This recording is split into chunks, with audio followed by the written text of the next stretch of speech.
Hey, sports fans, Coach Nick here, and welcome to the Starting Five with Ben Heisler 2015 edition. We are back with a vengeance. Ben, I hope you're having a great new year. Tell me, what do you have for us? We got a lot today, Coach, and it's good to be back in 2015 rolling along for the starting five. And I guess as we sort of hit the middle of January, I'm sort of looking at all the different NBA stories over the first half, and I'm curious to get your thought on what's maybe been the biggest NBA story. Is it the Cavaliers struggling? Maybe it's the emergence of the Atlanta Hawks, the disaster of the New York Knicks. When you sort of compound all these different stories, which has been the biggest thus far to you?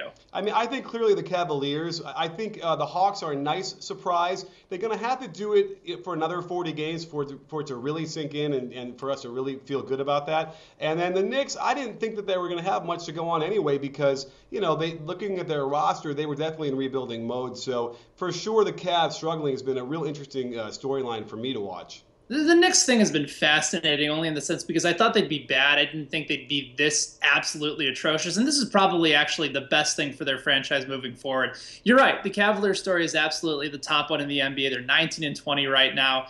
They're just not finding any consistencies. Atlanta's fun. Atlanta's won 10 games in a row. They're incredibly efficient on offense, have the second best assist rate in basketball. And also they've been allowing the second lowest points per game in basketball as well. Tamari Carroll's getting a lot better. There's just a lot of really smart players there. I know you said the final 40 games is going to make the key difference, but if you had to make a bet right now, do you think they come out as the number one seed in the East? Oh, I think they're sitting pretty. So yeah, it looks like some of the other teams like the Cavs are not going to make a big run here. The Bulls are struggling a little bit, so they might be able to sneak in there and get above Washington, and we'll see what happens. Yeah, the Hawks have been a lot of fun, and the way the team's been playing, especially over the last month, has been sensational. And let's not forget Toronto, by the way. I don't want Toronto fans to get really mad at me if I ever ignore them. And they're right there, too. So they're going to have a dogfight, especially because DeMar DeRozan's coming back very soon. Yeah, he came back, and Chicago, Toronto, Atlanta, Washington, really going to be a nice four-team race, but I think Atlanta, as you said, sitting pretty for now. You brought up my Chicago Bulls, Coach, and I just have to ask the question of what the hell's going on.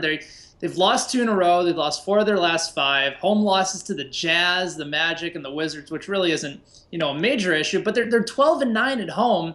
How do they get things turned around, and is there reason to be concerned? I've got some numbers for you, Ben. I went through this looking at it because I couldn't believe how poorly they've been playing. So here, real quickly, I'll run it down. The offensive rating on the season is 9th, 105.3, which is great. Defensive rating is 11th, which I believe is the lowest in the Tibbs era. So that's an issue already overall for the season in the net plus 3.3. However, when you look at the last 5, they are ranked 23rd in offense, 28th in defense, and their net difference is 27th. They're getting beat by an average of 10 points a game. Yeah. So it's really concerning to me. And the only thing I can look at as far as minutes go is Noah has gone from his average of 30.5 minutes per game down to 24. Yeah. And that's a real big dip there. Dunleavy's been out. And all of a sudden, Snell's been getting a lot more minutes, going from 10.8 to 23.4. So now you're talking about guys who haven't been playing a lot suddenly thrust in there, and it's a recipe for some losing. Yeah, you're right. Snell's been getting a little bit more minutes. E'Twaun Moore's been getting some more minutes at the point. The way that I've always seen the Bulls, Coach, and we've talked about this before, just in person or on the show, health is always going to be their biggest weakness. When Noah left the game Wednesday, the Wizards killed them inside, particularly in the second half. Gasol, Mirotic, both of them got exposed last night, especially trying to protect the rim. And the crazy thing is that the Bulls almost shot 45% from behind the arc and still lost that game. So I think Thibs is a smart enough coach. He's going to get them figured out. There's too much talent on the team for them to be able to just play this bad defensively and not figure out on the offensive end. Gasol, the addition's been great. Jimmy Butler, I don't want to say he's had an MVP type season, but he's certainly warranting a really nice new deal for next year. Like I said, they're going to get it figured out, but they need to commit better on the defensive end, especially late in the game. Jimmy Butler is in that conversation, the top 6 or 7 for MVP, so let's not ignore what he's doing. However, some other really, really big red flags for the Bulls, and they're big. Their most played lineup, Butler, Dunleavy, Gasol, Noah, and Rose, 15 games, 276 minutes. Their net rating is only plus 3.9. It's not good enough for a starting 5 like that plays that many minutes for a good team. Their next best lineup is 7th out of their 12 most played. 7th. It's not good. It's Butler, Dunleavy, Gasol, Heinrich, Noah.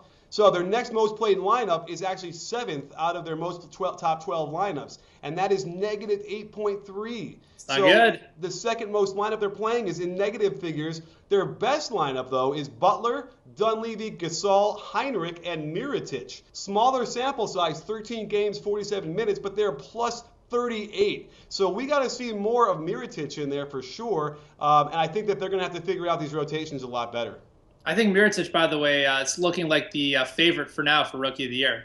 Yeah, I mean, it's kind of modest. Nobody's broken out, really, but he certainly looks great. And he can play the 3. Don't let anyone fool you. When they have Taj Gibson and Noah in there with him, he could play 3. Yeah, add some nice size to that 3 spot. We're continuing on the starting 5. He's Coach Nick. I'm Ben.